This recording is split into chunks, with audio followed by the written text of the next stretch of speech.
அஸ்ஸலாமு அலைக்கும் வரஹ்மத்துல்லாஹி வபரகாத்துஹு. அபூபக்கர் ரலியல்லாஹு அன்ஹு அவர்களுடைய வரலாற்றை நாம் தொடர்ச்சியாக பார்த்து வருகிறோம். இன்றைய தினம் அபூபக்கர் ரலியல்லாஹு அன்ஹு அவர்களை நபி ஸல்லல்லாஹு அலைஹி வஸல்லம் அவர்கள் பல சந்தர்ப்பங்களில் சொர்க்கவாசி என்று சொல்லியிருக்கிறார்கள். திரும்ப திரும்ப நிறைய சந்தர்ப்பங்களில் ரசூலுல்லாஹ் அவங்களை சொர்க்கவாசி என்று சுட்டி காட்டியிருக்கிறாங்க. அப்படி சொல்லப்பட்ட சில சந்தர்ப்பங்கள் அது தொடர்பான செய்திகளை இன்றைய தினம் நான் பார்க்க இருக்கிறோம். அதில் ஃபஸ்ட்டு நபி ஸல்லல்லாஹு அலைஹி வஸல்லம் அவங்க பொதுவாக ஒரு சபையில் என்ன செய்கிறாங்கன்னா, ஒரு 10 நபி தோழரை சொர்க்கவாசின்னு அடுக்கிறாங்க.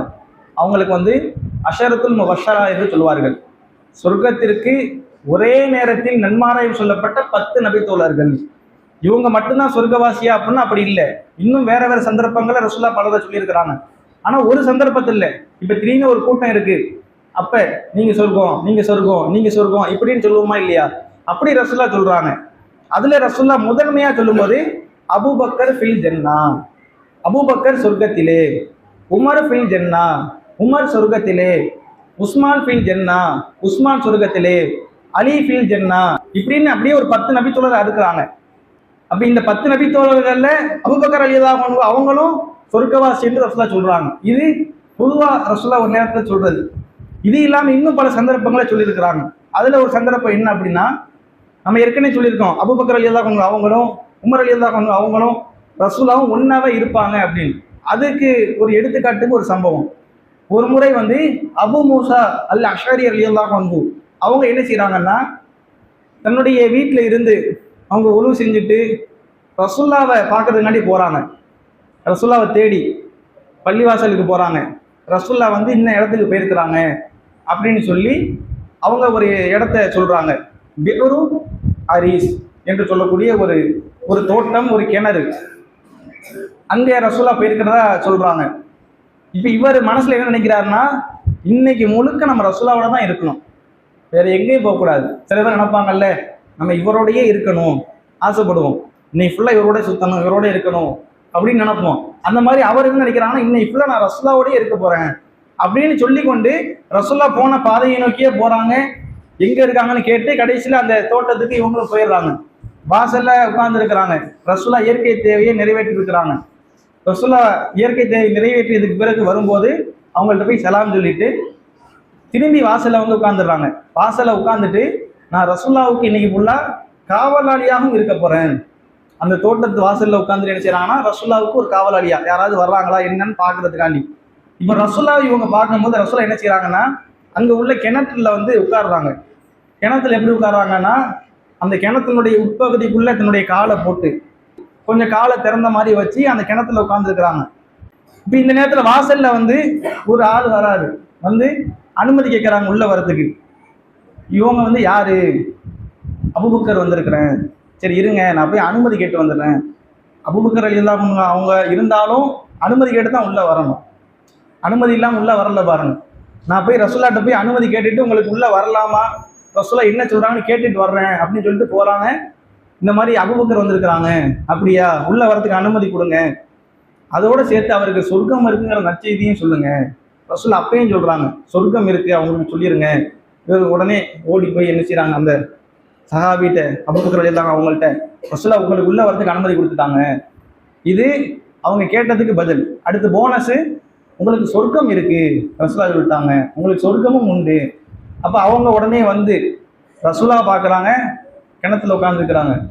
சரி நம்மளும் ரசூலுல்லாஹ் மாதிரி ரசூலுல்லாஹ் பக்கத்திலே உட்காருவோம். ரசூலுல்லாஹ்க்கு வலது புறமா ரசூலுல்லாஹ் எப்படி உட்கார்ந்துருக்கோம் அதே மாதிரி காலை உள்ள போட்டு கொஞ்சம் காலை தெரியுற மாதிரி ரசூலுல்லாஹ் பக்கத்துல உட்காந்துட்டாங்க. இந்த நபி தோழர் திரும்பி போய் வாசல்ல உட்காந்துட்டாரு, அபு மூசா அல் அஷ்அரி ரலியல்லாஹு அன்ஹு. அடுத்து உமர் ரலியல்லாஹு அன்ஹு அவங்க வராங்க. இப்ப யாரு? நான் உமர் வந்திருக்கிறேன், இருங்க நான் போய் கேட்டு வந்துடுறேன். உமர் வந்திருக்கீங்கன்னு சொல்லி ரசூலுல்லாஹ் அனுமதி கேட்டு வந்துடுறேன். இதே மாதிரி நடக்குது. ரசூலுல்லாஹ் சொல்றாங்க, உமருக்கு அனுமதி கொடுங்க, போனஸ் அவருக்கு சொர்க்கம் இருக்குங்கிறதையும் சொல்லுங்க.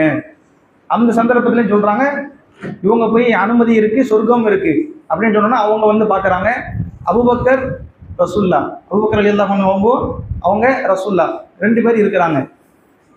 அப்ப இவங்களும் அங்க உட்கார ஆசைப்பட்டு, இவங்க வலது புறம்னா அவங்க இடது புறம் சொல்லுவாங்கல்ல, எனக்கு லெஃப்ட் ஹேண்டு ரைட் ஹேண்டு அப்படின்னு. அந்த மாதிரி ரசூலுல்லாஹ் இவங்க 2 பேரை தான். இவங்க இந்த பக்கம், இவங்க இந்த பக்கம் போய் அதே மாதிரி கிணத்துக்குள்ள காலை விட்டு காலை லைட்டாக திறந்த மாதிரி உட்காடுறாங்க. இப்போ 3 பேர் உட்காந்துட்டா இந்த பக்கம் உள்ள கிணத்தினுடைய தூணு முடிஞ்சு போயிட்டு. ஏன்னா கிணறுனா ஒரு குறிப்பிட்ட ஆள் தான் உட்கார முடியும். அந்த பக்கம் உள்ள பகுதியெல்லாம் முடிஞ்சிட்டு. இப்போ அடுத்து ஒரு ஆள் வர்றாங்க. இப்போ இதுக்கு இடையில என்னன்னா, இந்த அபு மூசா ரலியல்லாஹு அன்ஹு இருக்காங்களா இல்லையா, இவங்க வந்து இவருடைய சகோதரரையும் வர சொல்லியிருந்தாங்க. நான் இந்த மாதிரி ரசூலாட்ட போறேன், நீங்களும் என்னோட வாங்க அப்படின்னு சொல்லியிருந்தாங்க. இவர் ஒவ்வொரு ஆளும் வந்து அனுமதி கேட்கும் போதெல்லாம் இது நம்ம சகோதரர் தான் இருப்பாரோன்னு ஒரு ஆசை. ஏன்னா ரசூல்லா வரவங்களுக்குலாம் சொர்க்கம் சொர்க்கம் சொல்றாங்கல்ல, இப்போ என் சகோதரர் வந்துட்டு அவருக்கும் சொர்க்கம் கிடைச்சிருமேன்னு அவருக்கு ஒரு ஆசை. ஆனா வர்றது இப்பெல்லாம் யாரு, அபூபக்கர் ரலியல்லாஹு அன்ஹு, உமர் ரலியல்லாஹு அன்ஹு. இப்போ 3வது முறையும் ஒரு ஆள் அனுமதி கேட்கும்போது இப்போ இவர் நம்ம ஆளா தான் இருப்பாரு போல, நம்ம வர சொல்லிட்டு வந்த மாதிரியே நம்ம சகோதரர். இப்போ இதுல என்ன தெரியுதுன்னா, சகோதரர்கள்லாம் இப்படிதான் இருப்பாங்க. நாம வந்து சில பேரை நான் முன்னாடி போறேன் பின்னாடி வாங்கன்னு சொல்லிட்டு போயிடுவோம். கடைசி நம்ம இந்த ப்ரோக்ராம் முடிச்சு போற வரைக்கும் வரமாட்டாங்க. அப்ப கையோட கூட்டு வந்துருங்கிறது தெரியுது. அது அந்த காலத்துல இருந்தே அப்படிதான் இருந்திருக்கு போல. வாங்கன்னு சொல்லிட்டு போனோம்னா வர்றதில்லை, அந்த பழக்கமே இருக்க மாட்டேங்குது. அப்ப கையோட கூட்டு வர மாதிரி ஒரு நிலைக்கு நாம தள்ளப்படுறோம், ஒரு சூழல் வருதுங்கிறத பார்க்க முடியுது. இப்பயும் என்ன செய்யல, அவங்க சகோதரர் வரல. அப்ப யார் வரா, யார் வந்திருப்பா, உஸ்மான் ரலியல்லாஹு அன்ஹு அவங்க வராங்க. அந்த அந்த வரிசை முறையை பாருங்களேன், பல நேரங்களில் ஒத்து போகுது. அபூபக்கர் ரலியல்லாஹு அன்ஹு, உமர் ரலியல்லாஹு, இது வந்து யதார்த்தமா நடக்கிறது இல்லை, அல்லாஹ்வுடைய ஏற்பாடு. அல்லாஹ் அப்படியே அமைக்கிறான். அந்த அடிப்படையில் என்ன செய்யறாங்கன்னா, உஸ்மான் ரலியல்லாஹு அன்ஹு அவங்க வராங்க. இப்போ மீண்டும் போய் அனுமதி கேட்குறாங்க. ரசூலா இப்ப அவங்களுக்கு சொன்ன மாதிரி சொல்றாங்க, கூடுதலா ஒரு எச்சரிக்கையும் சொல்றாங்க. உஸ்மானுக்குள்ள வரதுக்கு அனுமதி சொல்லுங்க, அவருக்கு சொர்க்கம் இருக்குன்னு சொல்லுங்க. கூடுதலாக அவருக்கு ஒரு ஒரு இக்கட்டான ஒரு துன்பம் துயரம் ஏற்பட இருக்கு, அதை பற்றியும் சொல்லுங்க அப்படின்னு சொல்றாங்க. அந்த மாதிரி இந்த நபித்தோழர் போய் உங்களுக்கு அனுமதி இருக்கு, இவருக்கு மட்டும் சந்தோஷத்தோட கலந்த ஒரு துக்கம், சொர்க்கம் இருக்கு, அது அவருக்கு பேரின்பமா இருந்திருக்கும். இருந்தாலும் ஒரு துக்க செய்தியும் சொல்றாங்க, உங்களுக்கு ஒரு பிரச்சனை வர இருக்கு, துன்பம் வர இருக்குன்னு ரசூலா சொல்றாங்க. ரசூலா சொன்னா கண்டிப்பா நடக்கும், அதுல மாற்று கருத்தே இல்லை. இப்போ இது என்ன துக்கம் யாருக்கா தெரியுமா? உஸ்மான் ரலியல்லாஹு அன்ஹு கொல்லப்படுறாங்க. அவங்க ஆட்சியாளராக இருக்கிறாங்க, ஆட்சியாளராக இருந்து கொல்லப்படுறாங்க. அது எப்படின்னா, அந்த காலகட்டத்தையே எப்படி சொல்லுவாங்கன்னா, அதை பற்றியே பேச வேண்டாம் அப்படிங்கிற அளவுக்கு இமாம்கள் சொல்லிடுவாங்க. அதை பற்றி யாராவது பேசினா கூட அந்த ரத்தத்தை என் நாவினால் நான் ஏன் நக்கணும்னு நீங்கள் நினைக்கிறீங்க, அது ஒரு துயரமான காலகட்டம், ஒரு விதமாக நடந்து போயிடுச்சு அப்படின்னு சொல்கிற அளவுக்கு. எப்படின்னா, இந்த உஸ்மான் ரலியல்லாஹு அன்ஹு அவங்க சம்பவம் ஒவ்வொருவருக்கும் கண்ணீர் வர வைக்கக்கூடிய சம்பவம். இவங்க ஆட்சியாளராக இருக்கிறாங்க, ஆட்சியாளராக இருக்கும்போது இவங்க வீட்டிலேயே சிறை வைக்கப்படுறாங்க சில புரட்சியாளர்களால். குடிக்கிறதுக்கு தண்ணீர் கூட கொடுக்க மாட்டேங்கிறாங்க. நபி தோழர்கள்லாம் வாழக்கூடிய காலகட்டம். அப்படி இருக்கும்போது அதுல இவங்க கொல்லப்படுறத பார்க்குறோம். அவங்க மனைவிக்கு முன்னிலையிலே கொல்லப்படுறாங்க. கொடூரமான ஒரு சம்பவம். அதுதான் ரசூலா சொல்றாங்க, உங்களுக்கு ஒரு பயங்கரமான ஒரு துக்கம் நேரம் இருக்கு. இதைத்தான் ரசூலா இதுக்கு முன்பாக உகது மலையில ஏறும்போது சொல்லியிருப்பாங்க. உகது மலை அசையும் போது உன் மீது 2 ஷஹீதுகள் இருக்கிறாங்க. உமர் ரலியல்லாஹு அன்ஹு அவங்களும் கொல்லப்பட்டாங்க, அதே போல உஸ்மான் ரலியல்லாஹு அன்ஹு அவங்களும் கொல்லப்பட்டாங்க. ரசூலா இதை முன்னறிவிப்பு செஞ்சுட்டாங்க. இப்போ இவங்களுக்குலாம் என்னன்னா தெரியும், ஷஹீதுனா ரசூலா சொல்லிட்டா நடக்கும், அப்போ கண்டிப்பா கொல்லப்படுவோம். இதெல்லாம் தெரிஞ்சுதான் அவங்க சர்வசாதாரணமா வாழ்ந்துக்கிறாங்க. இன்னைக்கு நம்ம கொல்லப்படுவோம்னு சொன்னா என்ன செய்வோம், இன்னும் நடக்கிறதால உயிருக்கு பயந்துக்கிட்டே ஒவ்வொரு நாளையும் கழிப்போம். இவங்கெல்லாம் அப்படிலாம் பார்க்கல, பார்த்துக்குவோம், எல்லாம் நன்மை தான், சொர்க்கம் தான் சொல்லிட்டு கடந்து போறாங்க. இப்போ இந்த செய்தி இவங்களுக்கு சேர்த்து சொல்லப்பட்டது பார்க்குறோம். அப்போ அவங்க உள்ள வந்து ரசூலா, அபூபக்கர் ரலியல்லாஹு அன்ஹு, உமர் ரலியல்லாஹு அன்ஹு உட்கார்ந்துருக்கிறாங்க. இவங்களுக்கு உட்கார இடம் இல்லை. சரி, ரசூலாவுக்கு ஏற்ற மாதிரியா கிணறுனா இந்த பக்கம் இருக்கும், அந்த பக்கம் இருக்குமா இல்லையா, அந்த சைடு என்ன செய்யறாங்கன்னா போய் அதே மாதிரி உட்காடுறாங்க. ரசூலா மாதிரியா உட்கார்ந்து காலை வெளிப்படுத்தி உட்கார்ந்துருக்காங்க. இந்த சம்பவத்தை விளக்கக்கூடிய அந்த அறிவிப்பாளர்கள் சிலர் சொல்றாங்க, இதை பார்க்கும்போது எங்களுக்கு என்ன தெரியுதுன்னா, இது ஒரு முன்னறிவிப்பா தெரியுது. ஏன்னா இவங்க 3 பேரும் ஒரு வரிசையில் இருக்கிறாங்க, உஸ்மான் அலி வேற வரிசையில் இருக்கிறாங்க. நீங்க இவங்க அடக்கப்பட்டதை பார்த்தாலும் இவங்க 3 பேரும் ஒன்னால அடக்கம் செஞ்சிருக்கிறாங்க. ஃபர்ஸ்ட் இங்கே அபூபக்கர் ரலியல்லாஹு அன்ஹு, ரசூலுல்லாஹ், அபூபக்கர் ரலியல்லாஹு அன்ஹு, உமர் ரலியல்லாஹு அன்ஹு இவங்களுடைய கபர்லாம் ஒட்டி இருக்கும். உஸ்மான் ரலியல்லாஹு அன்ஹு அவங்களுடைய கபர் வந்து பொது மையவாடி அந்த மாதிரி உள்ள, அதுல நிறைய பலவீனமான செய்தி, அவங்க அடக்கப்பட்டதுலேயே வந்து சில பலவீனமான செய்தி இருக்கு, அதுக்குள்ள நான் போக வேண்டியதில்லை. ஆனா இவங்க 3 பேரோட அடக்கப்படலை, தனியாக அடக்கப்பட்டாங்க. அப்ப இது ஒரு முன்னறிவிப்பா எங்களுக்கு பிற்காலத்துல பார்க்கும்போது அது இதைத்தான் உணர்த்ததோடு நாங்க பார்த்தோங்கிற அளவுக்கு சொல்றாங்க. அப்ப இந்த சந்தர்ப்பத்துல ரசூலா வந்து இவங்க 3 பேருக்கும் சொர்க்கம் என்று சொல்லி முன் அறிவிப்பு செய்யறாங்க. நற்செய்தி. அப்ப இது மாதிரி சந்தர்ப்பங்கள்ல அபூபக்கர் ரலியல்லாஹு அன்ஹு அவங்களுக்கு சொர்க்கம் என்று ரசூலுல்லாஹ் சொல்றாங்க. இது இல்லாம இன்னும் சில சந்தர்ப்பங்களை சொல்லியிருக்கிறாங்க. அதுல ஒரு சந்தர்ப்பம் என்னன்னா, ஒரு முறை ரசூலுல்லாஹ் வந்து சொல்றாங்க, யார் அல்லாஹ்வுடைய பாதையில் ஒரு ஜோடி பொருளை தர்மம் செய்றாங்களோ அவங்கள வந்து வானவர்கள் சொர்க்கத்தினுடைய வாயில்கள்ல அழைப்பாங்க, இங்கிட்டு வாங்க இங்கிட்டு வாங்க என்று கூப்பிடுவாங்க. அப்ப அபூபக்கர் ரலியல்லாஹு அன்ஹு அவங்க முந்தி கொண்டு சொல்றாங்க, அப்ப அவங்களுக்கு எந்த பிரச்சனையுமே இல்லையே, அவங்க நினைச்சா எல்லா வாசல் வழியா போய்க்கலாம். ஏன்னா எல்லா பக்கமும் அழைக்கிறாங்க.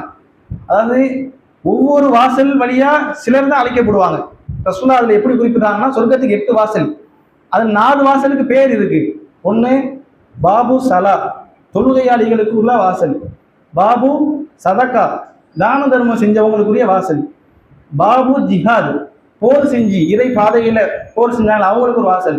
அடுத்து பாபு ரையான் அல்லது பாபு சியாம், நோன்பாளிகளுக்குள்ள வாசல். இந்த வாசலை குறிப்பிட்டு நோன்பாளிகளுக்குள்ள வாசல நோன்பாளி மட்டும்தான் போவாங்க. தர்மம் செஞ்சவங்கல்ல தர்மம் செஞ்சவங்க மட்டும்தான் போவாங்க. தொழுகையாளிகள்ல தொழுகையாளி மட்டும்தான் போவாங்க. வேற யாருக்கும் அனுமதி இல்லை. ஆனா சில நேரங்கள்ல ஒருவர் எல்லா வாசல்களையும் அழைக்கப்படுவாங்க. இப்ப இந்த ஒரு ஜோடி பொருள் இருக்கா இல்லையா, ஒரு ஜோடினா இப்ப நாம வந்து ஒரு பொருளை கொடுக்கும் போது ஒன்னா கொடுக்காம ஒரு ரெட்டிப்பா அல்லது அதிகப்படியா கொடுக்கறத குறிக்கும். அந்த அடிப்படையில மிகுதியான நன்மைகள் யார் செய்யறாங்களோ அவங்க எல்லா வாசல்களையும் அழைக்கப்படுவாங்க. இப்ப அபூபக்கர் ரலியல்லாஹு அன்ஹு இந்த செய்தியை சொல்லும் போது ரசூலுல்லாஹ் சொல்றாங்க, அபூபக்கரே எல்லா வாசல் வழியாவும் சிலர் போவாங்க. அவங்க அதான் கேட்கறாங்க, அல்லாஹ் ஒருத்தர் எல்லா வாசல் வழியாவும் சிலர் போவாங்களா, ஒவ்வொரு ஆளுக்கு ஒவ்வொரு வாசல் சொல்றீங்களே, எல்லா வாசல் வழியாவும் யாராவது போவாங்களா? போவாங்க. அதுல நீங்களும் ஒரு ஆளா இருக்க நான் விரும்புறேன். எல்லா வாசல் வழியாவும் நீங்க ரையான்லயும் போகணும், பாபு சியாம்லையும் சதக்காவிலையும் போகணும், ஜிஹாதுலையும் போகணும், சலாத்துலையும் போகணும். நீங்க எல்லா வாசல் வழியாவும் போக நான் விருப்பப்படுறேன், ஆசைப்படுறேன். அப்படி நடக்கிறதுக்கு வாய்ப்பு உண்டு என்று சொல்லி ரசூலுல்லாஹ் அப்பயும் முன்னறிவிப்பு சொல்றாங்க. அப்புறம் என்ன அர்த்தம்? சொர்க்கம் கண்டிப்பா போவாங்க. இந்த சந்தர்ப்பத்திலையும் ரசூலுல்லாஹ் சொல்றதை பார்க்கிறோம். அதே போல இதுக்கு முன்பாக நாம சொன்ன ஒரு செய்தி, ஒரு முறை ரசூலுல்லாஹ் மக்கள் மத்தியில கேட்கிறாங்க, இன்னென்ன நன்மைகள் செஞ்சது யாருன்னு சொல்லி. அது ஞாபகம் இருக்குங்களா? சொல்லுங்க. உங்கள இன்று ஜனாசாவை பின்தொடர்ந்தவர் யார்? அப்ப யார் கை தூக்குறா? அபூபக்கர் ரலியல்லாஹு அன்ஹு. அடுத்து ஏழைக்கு உணவளித்தவர் யார்? அபூபக்கர் ரலியல்லாஹு கை தூக்குறாங்க. 2 வந்துருச்சு. அடுத்து நோயாளி நலம் விசாரித்தவர் யார்? நோன்பு வைத்தவர் யார்? மொத்தம் 4. இப்போ இந்த 4 வந்து தற்செயலா ஒரு ஆளுக்கு அமைஞ்சிருச்சு. ஏன்னா நாமளும் அமைக்க முடியாதுல்ல. இப்போ ஜனாசா பின்தொடர்னா ஒரு ஆளை என்ன செய்ய முடியும்? மூத்தா போங்கன்னா சொல்ல முடியும். இது யதார்த்தம் அமைகிறது தான். இப்போ ஒரு ஆள் மூத்தா இருக்கிறாரு அப்படின்னு ஒரு தகவல் தெரியும் போது அடுத்த நாள் நம்ம நோன்பு வச்சுக்கலாம். நோயாளிகள் நம்ம ஊர்ல பெரும்பாலும் நோயாளிகள் இருப்பாங்க, விசாரிச்சிடலாம், தர்மம் கொடுத்துடலாம். அதுக்காண்டி மூத்த கொண்டு வர முடியாது. இது அமைஞ்சிருச்சுன்னா மற்றதை என்ன செஞ்சுக்கலாம், நம்ம ஏற்பாடு செஞ்சுக்கலாம். இது தற்செயலாவையோ அல்லது ஏதோ ஒரு சூழல் அமைஞ்சிட்டு இப்போ அவங்க 4 விஷயத்தையும் கை தூக்கிட்டாங்க, மற்றவங்க தூக்கல. அப்ப ரசூல் இதை சொல்றாங்க, இந்த நாளும் யாரிடத்தில் ஒருங்கிணைந்து விட்டதோ, ஒரே நாள் அமைஞ்சிட்டு இந்த நாளையும் நீங்க செஞ்சிட்டீங்கன்னா நீங்க சொர்க்கம் போவீங்க. அப்ப அதை ரசூலா என்ன சொல்றாங்கன்னா, அபூபக்கருக்கு சொர்க்கம் உறுதி. அப்ப இப்படி பல சந்தர்ப்பங்களை என்ன செய்யறாங்க, சொர்க்கம் உறுதி என்று சொல்றதை பார்க்கிறோம். இந்த 4 விஷயங்களை நாமளும் செய்யணும். ஜனாசாவை பின்தொடர்ந்து போறது, அதே போல நோயாளி நலம் விசாரிக்கிறது. உண்மையிலே நோயாளி நலம் விசாரிக்கிறதுங்கிறது இன்னைக்கு ரொம்ப குறைஞ்சிருக்கு. நம்ம மக்களே என்ன செய்யறாங்கன்னா, நோயாளிகளா இருக்கும்போது பெருமளவு பார்க்க மாட்டேங்கிறாங்க. போய் ஒரு ஆளு நம்ம கொள்கையில் இருக்கிறாரு, நம்ம கூடவே இருக்கிறாரு, ஒரு தொழுகைக்கு வரலன்னா ஏன் வரல என்ன விசாரிக்கிறதே இல்லை. இதுக்கெல்லாம் நிறைய நன்மை இருக்கு. ரசூல் எப்படி சொல்றாங்க, ஒருவர் நோயாளி நலம் விசாரிக்கிறார், இப்படி இருக்கும்போது அவருக்கு ஒரு நன்மை, சொர்க்கத்தினுடைய கனிகளை பறித்து கொண்டிருக்கிறார். நோயாளி நலம் விசாரிக்கிற வரைக்கும் சொர்க்கத்தினுடைய கனிகளை நம்ம பறிச்சுக்கிட்டு இருக்கிறோமா, அந்த அளவுக்கு நன்மை என்ன சொல்றாங்க. அப்ப யாருக்காவது உடல்நிலை சரியில்லையா, அவரும் அதைத்தான் விருப்பப்படுவாங்க. ரொம்ப கஷ்டமா இருக்கு, யாராவது கேட்டா நல்லா இருக்குமான்னு எல்லா நோயாளிகளும் நினைப்பாங்க. அப்ப நோயாளியாக உள்ளவங்கள கொஞ்சம் நல்லா விசாரிங்க, என்ன செய்றீங்க. அங்க போய் என்ன செய்ய, சில பேர் இப்படிதான் அந்த ஏத்த வீட்டுக்காரனுக்கு ஆச்சு, உனக்கு வந்துச்சா முடிஞ்சிட்டு இப்படி சொல்லதை பார்க்குறோம். இப்படி நாம் என்ன செய்யக்கூடாது, ஒரு ஆள் பயமுறுத்துற மாதிரி பேசக்கூடாது. ஏன்னா அந்த டயத்தில் அவருக்கு வந்து மன ஆறுதல் தான் முக்கியம். நோய்க்கு மருத்துவம் அதெல்லாம் அது ஒரு புறம், அல்லாஹ் மீது கொண்ட நம்பிக்கை, அதே போல மன தைரியம், நமக்கு ஒன்றும் ஆகாது. இது உண்மையிலேயே நீங்கள் ப்ராக்டிக்கலாக நினச்சி பார்த்தீங்கன்னா சாத்தியம்தான். அப்படின்னா நம்ம மன தைரியம்ங்கிறது நோய் நிவாரணத்துக்கு ஒரு அஸ்திவாரமாக இருக்கு. நம்ம சில பேர் பயந்து இந்த கொரோனா காலகட்டத்தில் பாருங்க, நிறைய பேர் மூத்து வந்துச்சா இல்லையா? அதுல அவங்களே சொல்றாங்க, கொரோனா வந்து மூத்தானவங்களை விட பயத்துல மூத்தானவங்களும் இருக்கிறாங்க. பயமே என்ன செஞ்சு நம்மளை மரணிக்க வச்சிடும். எல்லாமே இந்த கோழைத்தனம் ஒரு குணம் இருக்கா இல்லையா? இது வந்துச்சுன்னா எதுவுமே செய்ய முடியாது, நம்மளை கடைசி வரைக்கும் முட்டைக்கு போட்டுரும். அப்ப அந்த பயத்தை தூக்கி போடணும், பயப்படக்கூடாது. அது மாதிரி பயமுறுத்தவும் கூடாது. நோயாளி நலம் விசாரிக்க போறீமா, ஒன்றும் பிரச்சனை இல்லை, கவலைப்படாதீங்க, லா பரஷத்தா கூட இன்ஷா அல்லாஹ், அல்லாஹ் நாடினா குணமாயிரும், கவலைப்படாதீங்க, இப்படி நல்ல வார்த்தையை சொல்லுங்க. அவங்களுக்கு அது ஒரு ஆறுதலா இருக்கும். அவங்க நம்ம மீள ஒரு நட்பு கொண்டு நம்ம ஒரு நாள் படுத்திருப்போமா இல்லையா நோயாளியா, அவர் வந்து சொல்வாரு, அப்ப அந்த மன திருப்தி. அதனால இதையெல்லாம் கண்டிப்பா செய்யுங்க. இந்த 4 விஷயம்: நோயாளி நலம் விசாரிப்பது, தர்மம் செய்வது, ஜனாசாவை பின்தொடர்வது, நோன்பு வைப்பது. இதை நாம கண்டிப்பா செய்யும் போது சொர்க்கம் கிடைக்கும் என்பதை இந்த வரலாற்று செய்தியில் நாம் பார்க்க முடிகிறது. அப்ப இப்படிப்பட்ட பல விஷயங்களை செஞ்சுதான் அபூபக்கர் ரலியல்லாஹு அன்ஹு அவங்க சொர்க்கத்தை பெற்றிருக்கிறார்கள். அந்த சொர்க்கத்தை நாமும் பெறக்கூடிய மக்களாக இருக்க வேண்டும் என்று சொன்னால் அவர்களை போன்று மார்க்கத்தில் ஆர்வமுள்ள மக்களாக இருக்க வேண்டும் என்று கூறி இந்த உரையை முடித்துக் கொள்கிறேன். அஸ்ஸலாமு அலைக்கும் வரஹ்மத்துல்லாஹி வபரகாத்துஹு.